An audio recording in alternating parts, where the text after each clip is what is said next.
মানুষের দেহ সৃষ্টির পূর্বে আল্লাহ তাআলা মানুষের রূহ সৃষ্টি করেছেন। রূহ সৃষ্টি করার পরে আল্লাহ তাআলা তাদের সাথে কথা বলেছেন এবং তাদেরকে প্রশ্ন করেছিলেন, আমি কি তোমাদের প্রভু নই? তখন সকলে এক বাক্যে বলেছিল, অবশ্যই আপনি আমাদের প্রভু।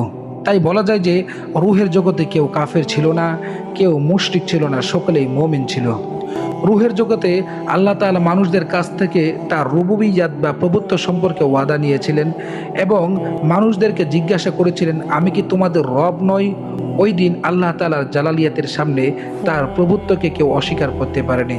যারা দুনিয়া এসে কাফের হয়েছে তারাও অস্বীকার করতে পারে নাই। সবাই এক বাক্যে আল্লাহ তাআলার প্রভুত্বকে স্বীকৃতি দিয়েছিল। রূহের জগতে কেউ কাফের ছিল না, সবাই একমাত্র আল্লাহ তাআলাকে মান্য করেছিল।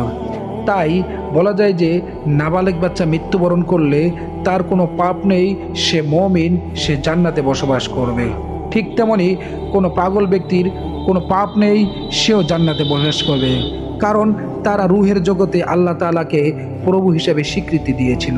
যেমনটি হাদিস শরীফে আছে, মহানবী সাল্লাল্লাহু আলাইহি ওয়াসাল্লাম বলেন, প্রত্যেকটি মানুষ ফিতরার উপর জন্মগ্রহণ করে থাকেন।